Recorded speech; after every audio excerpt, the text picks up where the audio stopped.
Well, hello and welcome to Thingamajigs, another exciting history of a mundane thing. I am Ben. And I am Danielle. And I am special guest Nate.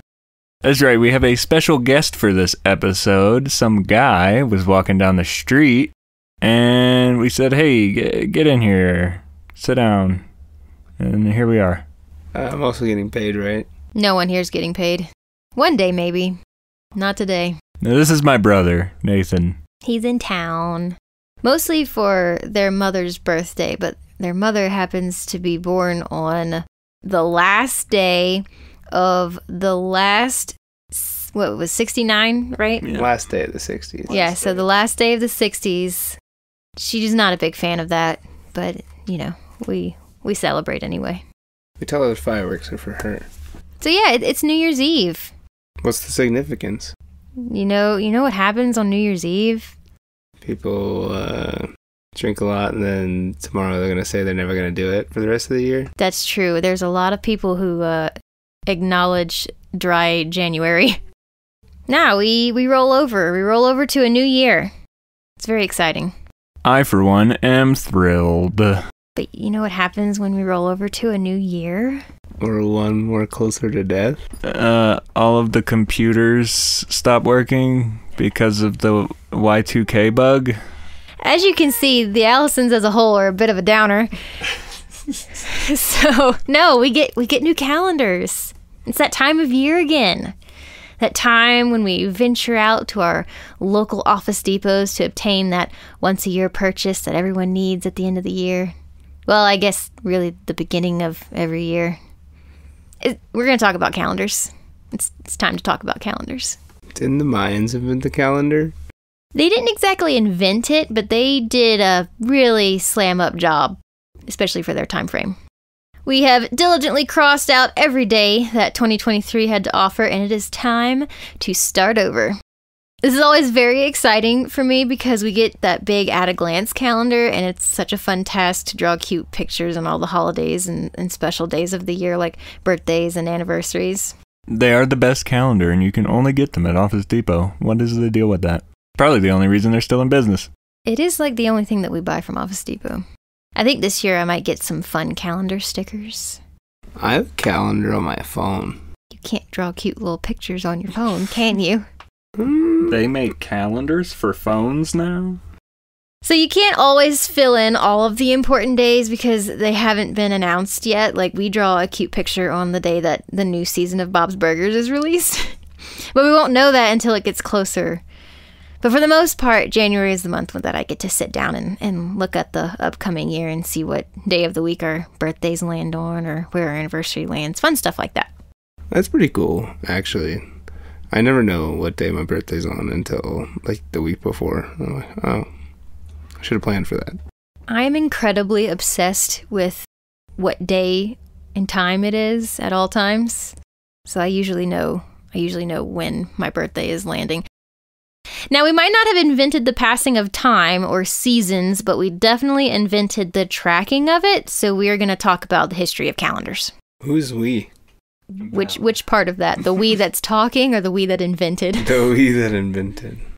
As you know. We started tracking time. You and me? Yeah. We started the tracking of time. Oh, did you now? How would y'all have done that? Because he's terrible. He never knows what day of the week it is. Yeah, well, he created it once he got the ball rolling. I invented time. He invented the tracking of time. I invented timing. As you can see, the Allisons not only are downers, but they're also very prideful. When I was a kid, I did used to make, like, sundials and stuff with sticks and drawing in the dirt. That was fun. That's funny. When I was a kid, I wrote books. Nerd! So the real starting place of calendars is the recognition of patterns around us, and the most notable pattern, probably the most dependable thing that we as the human race have in all of our lives, is the sun. So the sun, as we know, rises in the east, bringing daylight hours, and sets in the west, bringing the night, and this happens over and over endlessly. Endlessly, eh? In our lifetime, yes. How do you know? Because the sun, as it gets older, will explode. And then that will be the end. But that is not going to happen while we're around. if left in the stable state that it currently exists in, unaltered. So the next most noticeable pattern is probably the moon. The waxing and waning of the moon takes about a month to complete its cycle. The word month even comes from the Old English word for moon. Women's cycles are often very closely related to the moon. Not scientifically, just historically there's been some very feminine verbiage around the moon. Although weirdly, in German, the sun has a feminine pronoun, I guess you call it, and the moon is masculine. I think it's somewhat popular to have a moon party for young people who've just started their periods for the first time. Unfortunately, I did not get a moon party. I kind of wanted one. Do you want me to throw you a moon party? No, it's far too late for that. But I would not be upset if you threw me an end of moon party for my menopause. I will be very excited on that day. Get her mooncakes and then throw them in the trash before she gets a chance to eat them. It was extremely important for ancient people to be able to measure out the length of a year. They needed to know when to plant their crops, when to hunt for certain plants and animals, rough estimates of when their own animals would give birth, when it's time to do certain worshiping practices, and probably not as high in their priorities, they needed to know when to celebrate their birthdays. So there's a couple of ways they could track the length of a year. Lunar calendars are, I believe, the oldest calendars. In 2013, British archaeologists discovered in Warrenfield, Scotland, a site that had 12 pits that aligned with the southeast horizon. So archaeologists found a bunch of holes in the ground? I think a hole in the ground is not exactly a good way to describe it. I mean, these things were 2 meters wide and 1.5 meters deep. But they varied in size depending on their position. Like the 5th and the 6th pits still showed evidence that there were posts in the pits. Why? So that they could measure the shadows that the sun gave off.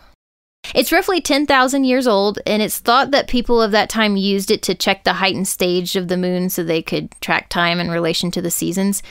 Stonehenge is another really old discovery. I'm going to call it that because it was probably more than just a calendar. It's very likely it was used as a place for some kind of rituals, but of course we don't know. It's not like there was any writings about it.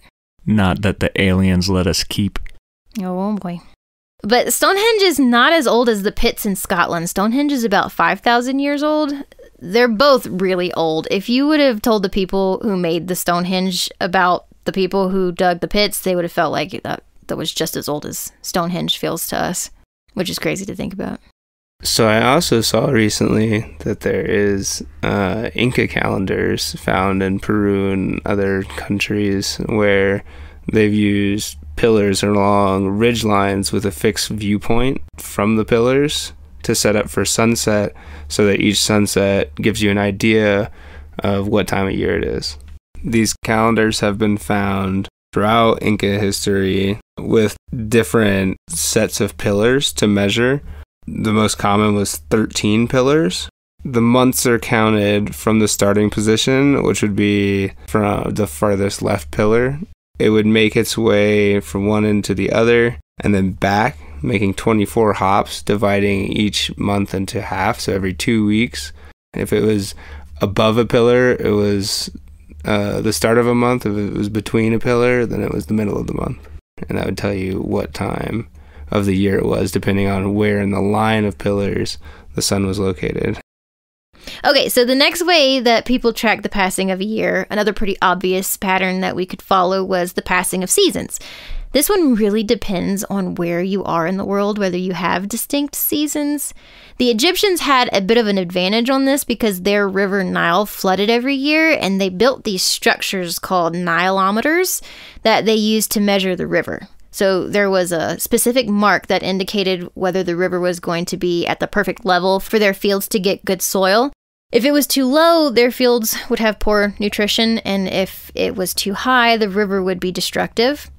Louisiana doesn't have proper seasons. We've talked about how time moves faster in Utah because there are real seasons, and the outside changing around you consistently, I think, really makes you feel like the time is going by faster. That's not true. There's 2 seasons in Louisiana. Summer and hurricane season. and they happen to fall very close to one another. That's true. Summer is right before hurricane season, and then hurricane season is right before summer. And then that's all you get. Instead of one long year that's mostly all the same, it's 1 year that's broken into 4 quarters here. Those quarters seem to fly by. So this is called a tropical year, or a solar year. And that just means that it measures the time it takes for the sun to return to the same position in the sky. The Earth rotating and completing its cycle, creating that really beautiful analemma, which is that figure 8 shape that the sun makes if you were to take a picture of it at the same time every, 1 to 2 weeks across the whole year. We've all seen the cool picture on Reddit and then reposted to Facebook like 3 years later. Stars also move across the sky in a pattern. It takes about 365 days for the stars to rotate into their original position, or should I say for us to rotate around. The stars stay fixed in their position, but from our perspective it seems like the stars are rotating around us. But of course we know that's not true. I'm not trying to start a conspiracy theory.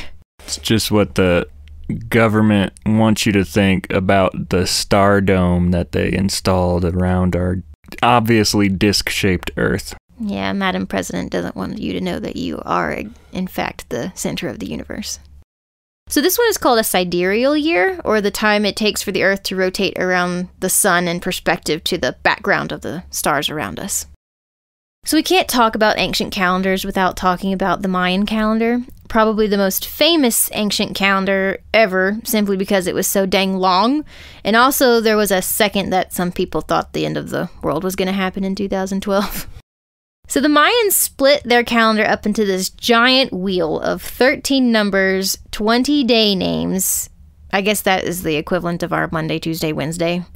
So the numbers would rotate and the day names would rotate, but since there were less numbers than day names, the numbers would recycle, even though that they hadn't used all the day names, and it would take 260 days before the original first combination would come back around.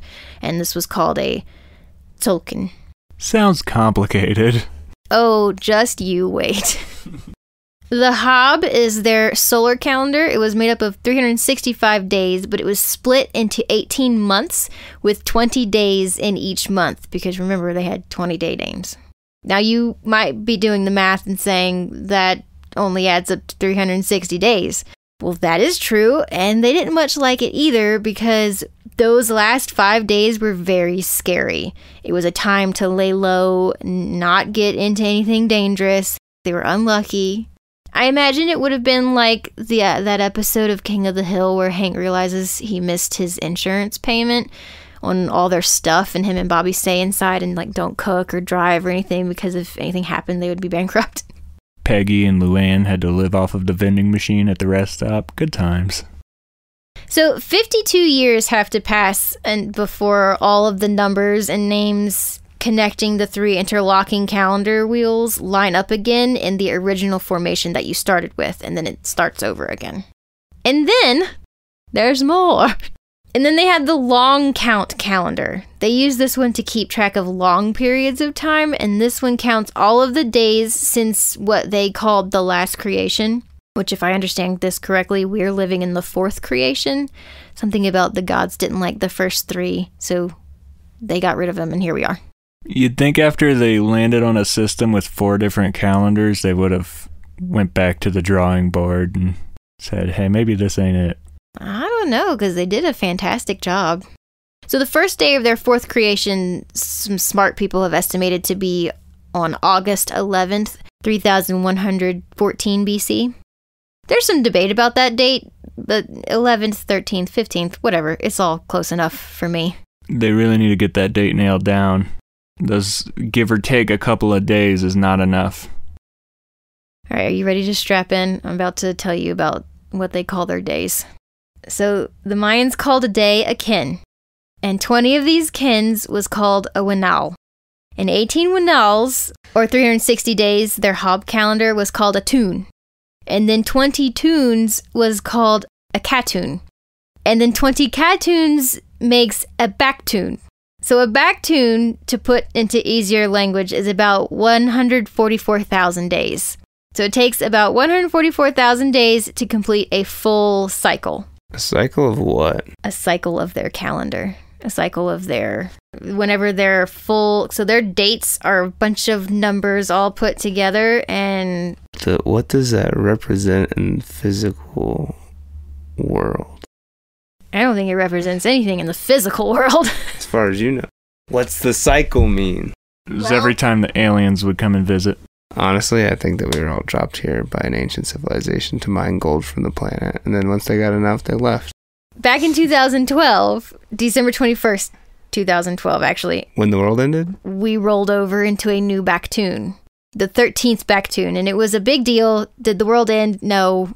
But the funny thing is, the Mayans never said it was going to end. They believed that the previous creation lasted 13 Bactoons. So maybe that's where the end of the world idea came from. The only reason it didn't end is because of how seamless the transition to the simulation was. It was literally what I was going to say. That's what you think. I don't know. Everything seems fine. Maybe there was something to that train of thought. Remember that night when you were going to sleep that night and you get that little twitch in your eye for a second? That was it. Flash. Yeah, that's all it took. Maybe we have reached the end of an era and we will go extinct or kill each other or get raptured or whatever the religion you follow calls the end. Well, that's a given.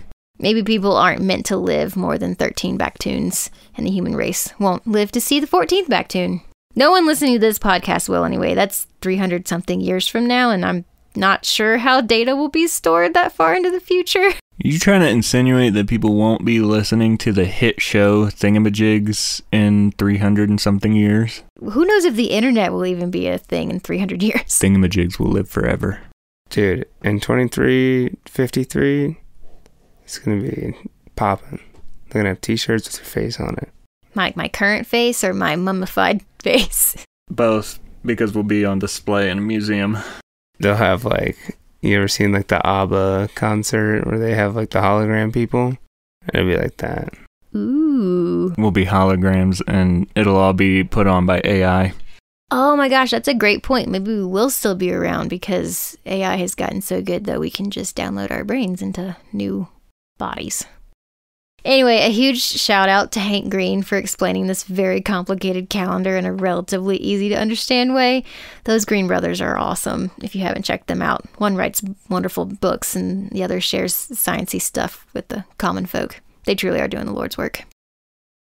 So just in case we need to recap, the Earth rotates, and that is how we get our days. And the Moon rotates the Earth, and that's how we get our months. Not exactly, but it takes 29 and a half days for the Moon to make a full rotation, so close enough.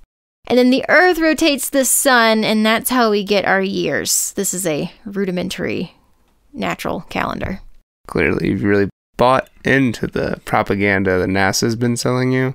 Oh my gosh, are you a flat earther? earther? The Earth is a coin shape. Oh my goodness. With a border of ice wall around us, and it flips. I could really show you, but it's really scientific, and I don't want to get into it right now, you know. So there are something like 40 calendars in use today, but the main ones are Gregorian, Jewish, Islamic, Hindu, Chinese, Julian, and Persian. I was going to say, you can really internalize time if you open your anus to the sun. I remember you talking about that. So it's a known fact that if you... I'm trying to remember what it's called. There's a name for it. Oh, it's your perineum sunning. All right. Some people also call it butthole sunbathing. Some people call it taint tanning. Let's not forget that the sun is a deadly laser. Okay, so if you're going to do this, this is my PSA. Make sure you put suntan lotion on your booty hole. You don't want to get anus cancer. I think that's how you get anus cancer.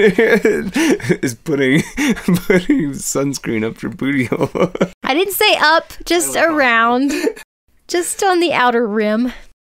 So we pretty much all agreed that the year needs to be 12 months long, except Ethiopia. They have 13 months, and they're like 7 or 8 years behind, so it's the year 2016 on their calendar. How does that work with their seasons? Are they all whack? I don't know. Their year is whack, but if you ask Google what year it is in Ethiopia, she says 2023, so I think she might be in denial. It's all very weird, but we're going to stick to the history of our calendar that we use from this point on because I think that is the one we're most interested in, and this podcast has to end eventually, unlike our calendar. It does end after 12 months. Have you ever bought a calendar with more than 12 months? Yeah, actually, sometimes they'll come with like 14 months. I mean, it rolls over. It's still January, February, but I had one that was like a big book of each page was like a month. It's like a planner, and it had like 3 years in it. The Romans, specifically Romulus, wanted to bring these two calendars together to make a lunisolar calendar. It was 10 months long. The Romans had a thing with the number 10. It was their favorite, so it started with Martius, which I have to assume is March. And it continued on Aprilis, Maius, Junius, Quintilius, Sextilius. Anyway, September, October, November, December. The first 4 were named after, I think they were Roman gods, but the last 6 were named after the numbers they represented. And we kept some of them, obviously, because you recognize those other ones. This calendar resulted in 61 leftover days, and much like the Mayans, these days were considered unlucky, and they really didn't want to observe them. They were there, but they didn't want to give them a name. They tried their hardest to ignore them. It was the 61 days where they cowered in shame at their terrible calendar they made. Right. Bad math. But they were in the winter, so they weren't planting during this time, so they were irrelevant to them. This calendar was introduced in the 700s BC. It was pretty difficult to use, and it got out of sync with the seasons, which is not ideal. We really want July to always be hot and January to always be cold. At least here in the US. Australia gets a little whack. Their summers are in our winter and vice versa. Below the equator. Yeah, they're whack down there. So about 40 years goes by and Rome gets a new ruler. His name was Numa. And he is the one that added January and February, the 2 months that were missing before. He really liked odd numbers. He felt that they were lucky, so he changed the days and the months to 29 and 31. And this really messed up the order because March isn't the first month anymore. Now January is. This change will now forever make the last 4 months not make much sense because they're named after numbers they no longer represent. It really bothers me, especially being born in September, that it's the 9th month, but Sept is for 7. Well, now you know why. Wait, so February didn't exist before? You were a I was part... born within the days of shame? Yes. Yes, you were. So this version still had some leftover days, so they would have a leap month called Mercedonius every so many years to try and keep on track. The date wasn't something that regular people had access to. The only way they would know what day it was is if there was an announcement, and unfortunately high priests were the ones who decided if Mercedonius was going to be added to that year, and sometimes they would add it in order to keep the politicians they supported in power for longer. It was a way to manipulate the government. Crazy how politicians have always had a bad reputation because of their actions. And priests.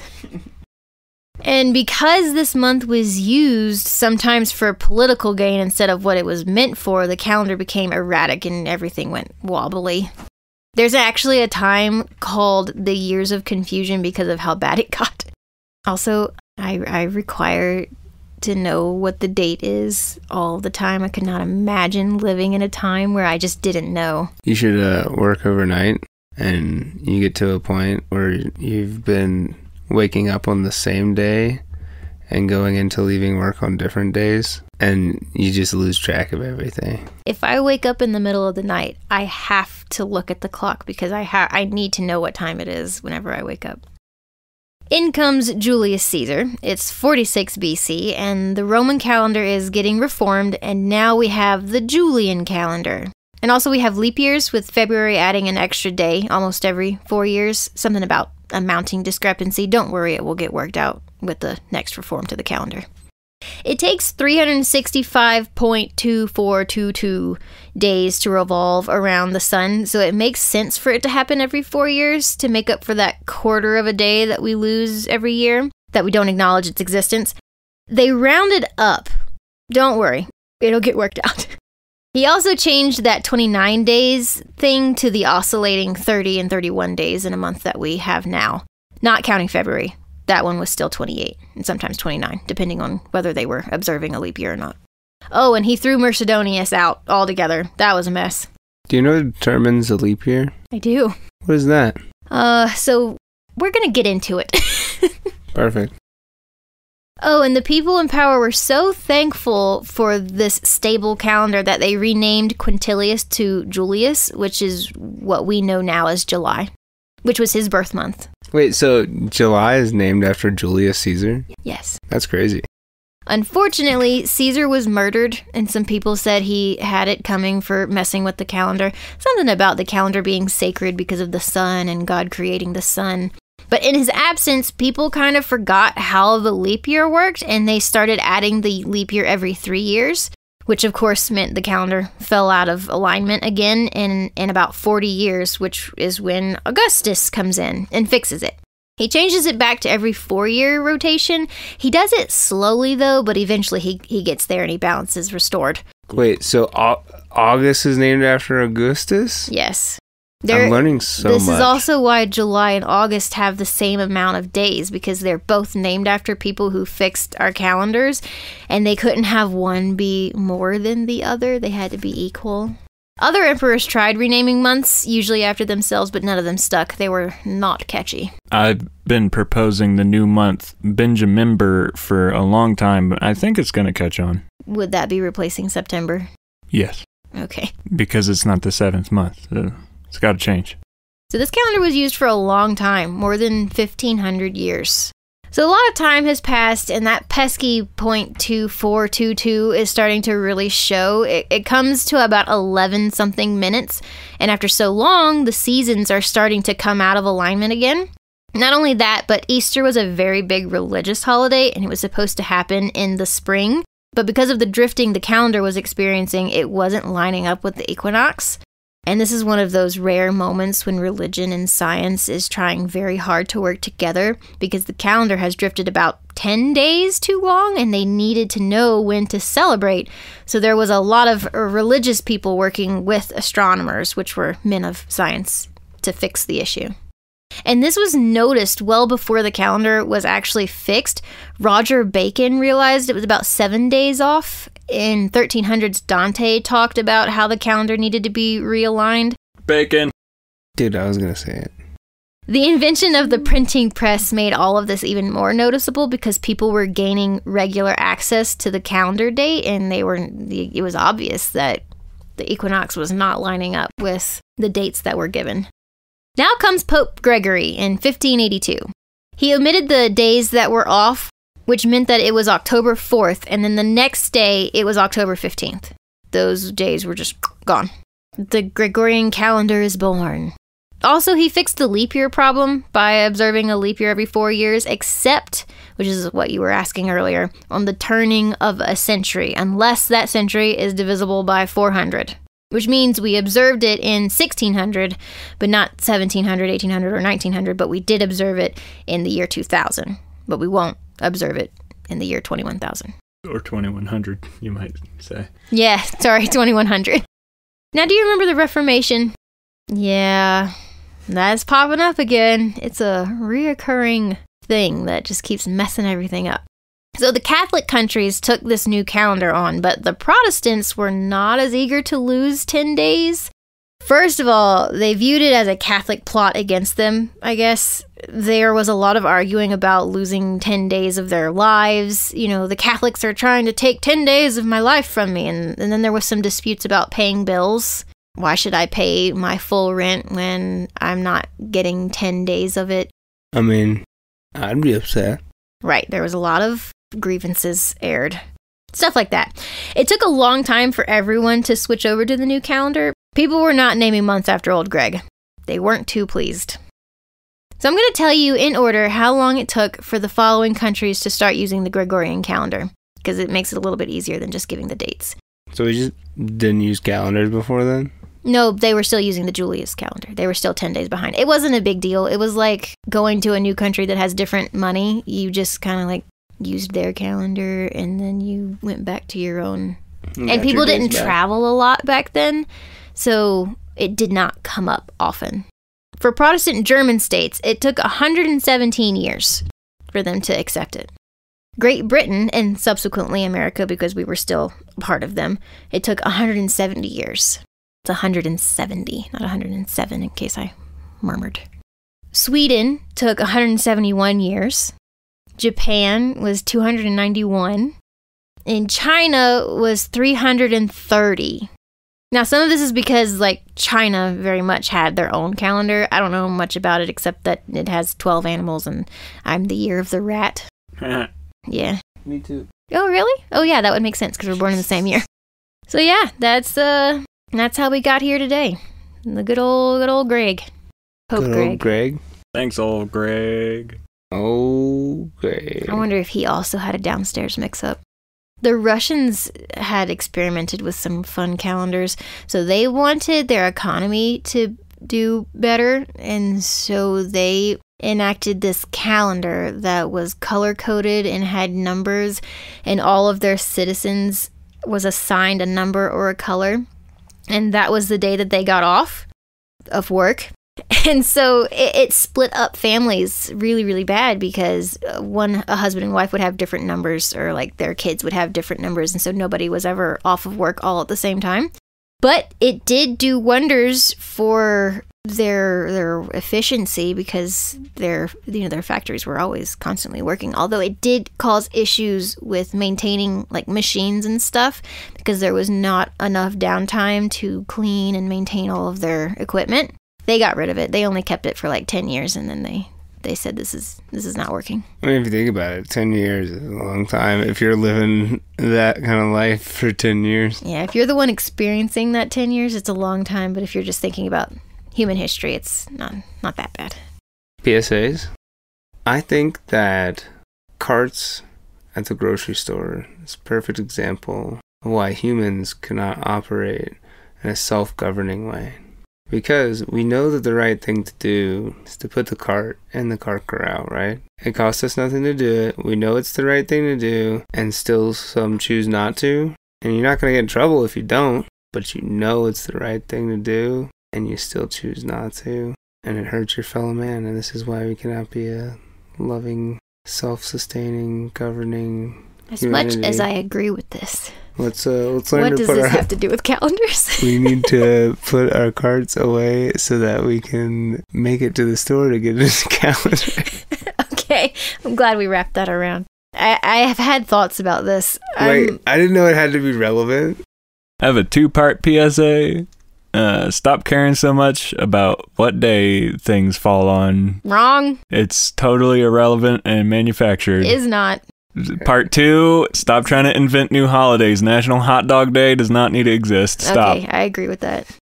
I have a PSA. We'll probably do the history of a work week at some point, why we have it the way we do, why we work as many hours, or what's considered full-time. But we need to change our work weeks into working 4 days and off 3 so that you can have a day for rest, a day for errands, and then a day to do whatever hobby you want. And it will not mess up our calendars in any kind of way. I think we should move to no work days where we live in a society that allows for such freedom. Well, we are in a time frame where it's very much possible to do that. But the thought is people are going to take advantage and then they're not going to do anything productive. But if people had more time to themselves to explore these hobbies, or I guess some people would call them side hustles that aren't work related but like more creative, we would have a more sustainable society to live in, instead of people just spending all of their time waking up, going to work, grinding, and then going home, being dog tired and not being able to further society in any kind of way. We'll probably do the history of a work week at some point. That was somebody's idea. Please don't forget, February 29th is the Purge. And that is this coming year. We are going to be entering a leap year this year, and I am very excited about it because I always take off that day. I am not going to work on the God-given day of February 29th. I have spent 4 years adding up those minutes. Is that not a Greg given day? Yes! A Greg given day. PSA Part 3. Stop getting married on February 29th so that on your 20th year anniversary you can tell people you've been married for 4 years or whatever. Stop. It's not cute. It's not funny. We're over it. I didn't even think of it, but now it actually sounds pretty cool. Well, thank you guys for having me. It's been a real pleasure being here. Thank you, Ophelia, for the entertainment. Thank you for the cookies, the warmth. Thank you for listening. These guys work hard and they write really well, and they put a lot of research into this, and There's a lot of editing that goes into it. they have fun doing it. And it was a pleasure to be here. For the dinkiness of this podcast, our production value is pretty good. Except for that episode where we had our cat talk like an AI voice. That was a little creepy, but you know. Have you listened to the Christmas episode? That was fire. Definitely go back and listen to the Christmas episode. It took me like 5 days to edit. Thank you for listening to the Thingamajigs. Have yourself a wonderful new year. Thanks, Nate, for joining us, My being pleasure. a special guest. Also, I should probably announce that at the end of the year, since we're all good and tuckered out, we're going to be taking a little break, but we will be back in February with what I am promised will be a very special Valentine's Day episode. It'll be very spicy. It's going to be sensual. So it'll probably be explicit. Just keep that in mind if you have children around. Thank you so much for listening, sticking around through this episode of Thingamajigs and another exciting history of a mundane thing. Don't forget to grab a goose and tan your taint. But make sure you put some sunscreen on it first. Just the outer rim. And don't let it go inside. Thanks for listening. Now, go! Forgive me, but you look for me. Forgive me, but you look for me.